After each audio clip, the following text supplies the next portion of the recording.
drunk in charge of a classroom. Welcome to Mark and Pete. You know, authority depends on clarity. A pilot must see straight, a surgeon must stand steady, and a teacher must speak without slurring the verbs. Yes, this is Mark and Pete. So here is our first thought. Teacher's time. If a teacher was a bottle of wine, then a pupil would be the glass, as wisdom pours through the grapevine, with high spirits in every class. Well, yes, indeed. Yes, Now, a indeed. teacher who was found under the influence of alcohol at 2 schools has been banned from the profession. Why is this? Well, Julia Leith, who worked at Judge Meadow Community College in Leicester, has actually been banned. Now, this was as a result of teachers as well as pupils noticing that the teacher was slurring through their class, not being able to communicate effectively, and certainly reeked of alcohol. Now, Mr. Pete, I know that you have been under tremendous pressure as a teacher Oh, in the past. yes. What would cause somebody to do this and to really be in a situation where they would compromise their standing in the profession?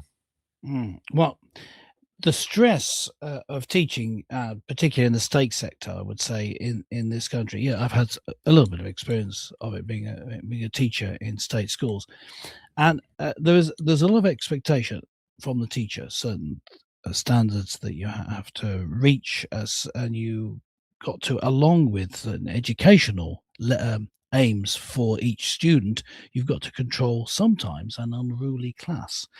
And during my time teaching, I can't remember the exact number now, but certainly several teachers went off sick with stress, and two actually permanently retired from teaching through stress. Yeah. And the main school I was in, I won't name it, of course, one of the senior teachers often missed his afternoon lessons, and he could be Mm. found, if you wanted him, sinking gently into the seat in the corner of the local pub. So it is an issue, the stress, and drinking alcohol can be one way of coping with stress. Um, I would say it's not a good one. Alcohol is fine as part of your natural diet and to relax a little bit of an evening, but it's not a good way to cope with stress. Uh, for the obvious reasons, it actually inhibits you from making good decisions for a start, which would be a way of getting you out of the stressful situation. But also, after the initial buzz of drinking, it actually makes you more depressed, as many alcoholics and heavy drinkers could attest. So, how did she slip into it? Well, I think I don't know her exact thinking on this, but I suspect so much stress involved that she just needed a drink to take the edge off it, and then this became more and more because the stress didn't go away. So it was a terrible cycle of self-abuse, and she ended up in that situation when she was slurring her words, couldn't be understood, and the classroom fell into disarray. So it's sad that that happened, but and although we must say, yeah, that was her decision to go down that route, uh, I think the way that schools are run need seriously looking at. And one of the main things is the importance of being able to exert discipline on students.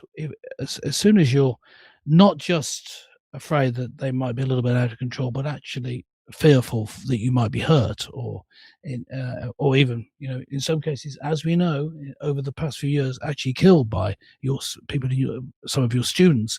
Um, Knifing incidents going back over years, in or around UK state schools. So we need to deal with that. We need to bring back a strong discipline structure supported by the government, national government, supported by the local education authority, supported by the management team in the school, and by the local police in certain circumstances.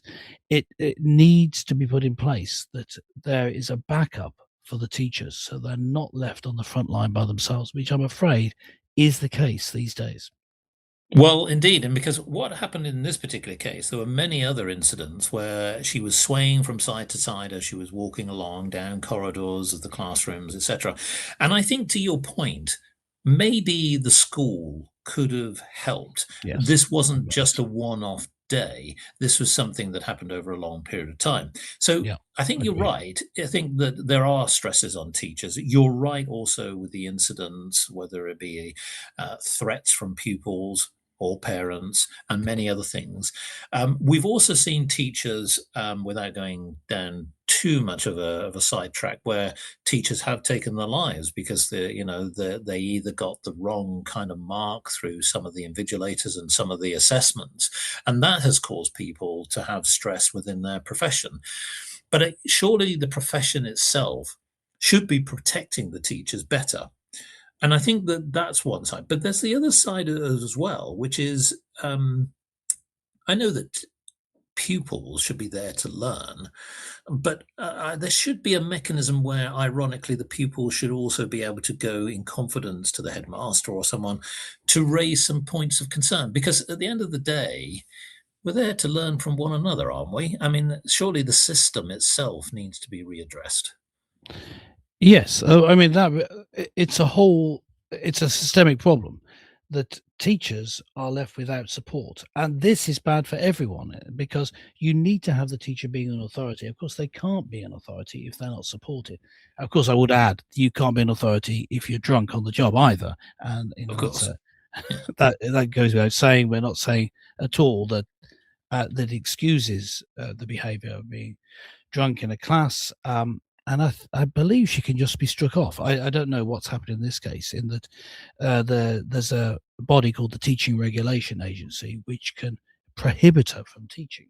That could happen. I don't know if it will be so in this case because although she was drunk in charge of a class, it doesn't appear that anything other than poor teaching has happened. Doesn't seem to be a serious incident in addition to that. But yes, the teachers need the support. The students need to be disciplined, and then within that, you then need to encourage good quality teaching. The good quality teaching is encouraged, but with the lack of this level of support, the level of support that's given. Um, tends to be at what I would call a tick box level. Ah, There are reports and examples of work that you as a teacher have to collect to prove that you're actually teaching students. There's a whole extra layer of administrative work that teachers have had to do over the past. I think it's now about 20 years since this started to be introduced, and it's built up and up and up until, yeah, the level of work that teachers have to do is far too high. And yet many teachers feel called to teach. They want to teach. And so I imagine, just thinking about this woman, I don't know this teacher's personal circumstance, but I imagine this is a complete disaster for her because she will have felt called into teaching. It was what she wanted to do, and now yes, she may not be able to do it anymore because the stress driving her to drink is how we're interpreting it. Now, whether or not that's true in her case, it is true generally that teachers are too stressed. It's one of the most stressful jobs in the country, and it shouldn't be. It should, obviously, there's pressure in the job, but it shouldn't be overwhelming pressure. The way is to give more support. By support, I mean this. So let's be actually practical. You should be able to give detentions, after school detentions for bad behaviour. yes, Pupils are constantly misbehaved should be thrown out of the school straight away, and they should be under some sort of supervision, not just thrown out completely out of that school, but then they need to be supervised. I think personally, some sort of police notified by the police is important if it gets to that level. I mean, if a child is behaving in such a way they have to be expelled by the school. This is such a level of behaviour that it should be noted to the police. I don't think it's not a crime they're underage, but it should be, they should be notified. And I think you should take it that seriously. You know, if parents realised that that was going to happen, maybe they would take their responsibilities more seriously as well. But parents, of course, well, that's a whole other level of stress of having to have both parents working in order to get enough money. Maybe we'll that's for another episode. But so I'm not don't want to put all the blame on the parents. I'm saying it's the whole system, which does include the parents. We need to get rid of this. um, idea that we can cajole pupils into behaving well or encourage them into behaving well. We can, but you need, let's put it this way, and I'm speaking figuratively, of course, both the stick and the carrot. Yes. Well, the Teaching Regulation Agency, the TRA, did Yes. mention that when it came to Miss Leith's conduct, they said that obviously when it came to drinking, etc., this was something that they could not accept. It says, whilst there was no evidence that Miss Leith's conduct caused harm to people, the panel was mindful of the potential harm that could be caused had Miss Leith's colleagues not intervened and sent her home. Now, that's all very well, but to the point, what those who are, as you say, who are committed to the profession, who want to add value, to educate, and to give our next generation an opportunity to be able to learn and add value to society. And when you have to turn to alcohol, it's a sobering thought, isn't it, in terms of where we are with our education system?